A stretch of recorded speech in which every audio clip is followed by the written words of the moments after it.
Hello, my name is Dr. Ruth Newstifter, but most folks just call me Dr. Ruthie. I'm a professional sexuality educator and I blog over at exploringintimacy.com.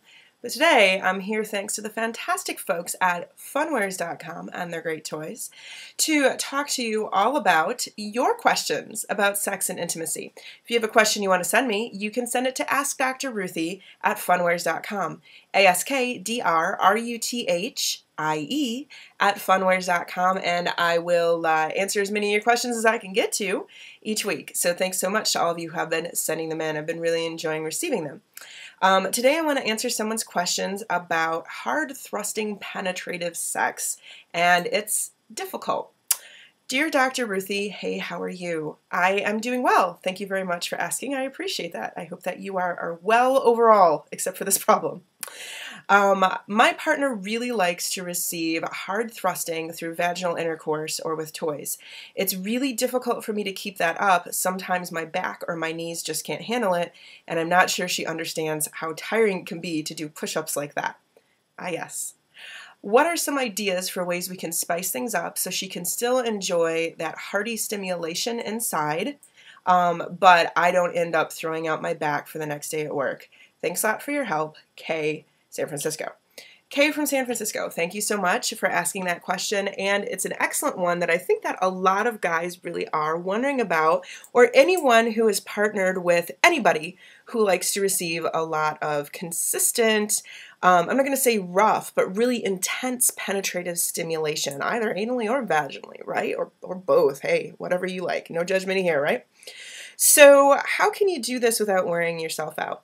For those of you who like to be on the receiving side of that, let me emphasize, exactly what this letter writer put down, that this is hard physical work, no pun intended. It's a lot of fun, it feels good, but it's really tiring on the body and can be rough on the knees and on the lower back and on the hips and just exhausting in general, especially if a position is difficult to get into or your knees are sliding or the bed is sinking or something like that.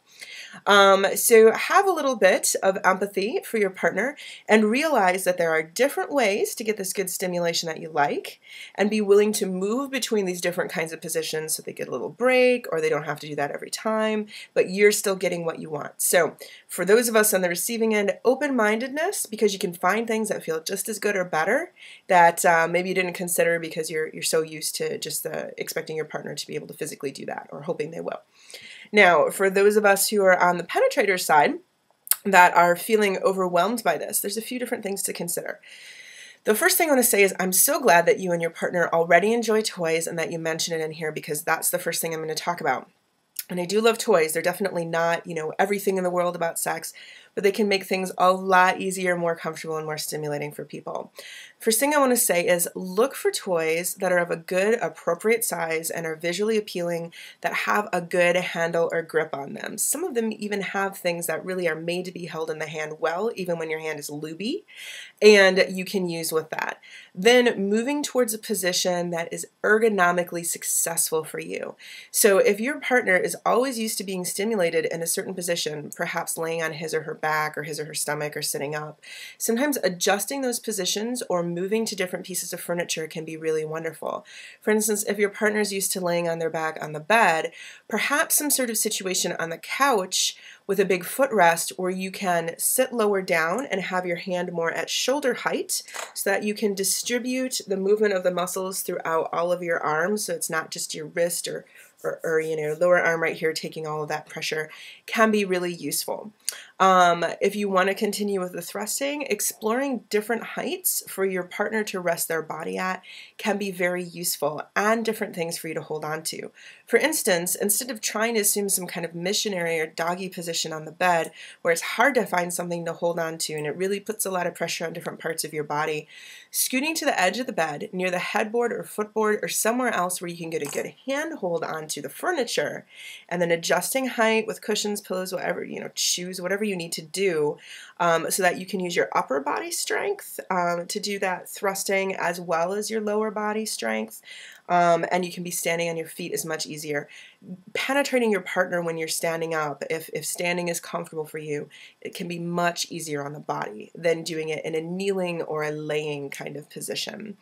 The other thing I would encourage is trying different positions where the partner who's getting penetrated is on top, and not just limiting it to penile intercourse, but the possibility of wearing a sex toy on your body in some kind of harness. There's wonderful harnesses out there that male-bodied people can wear as well as female-bodied people.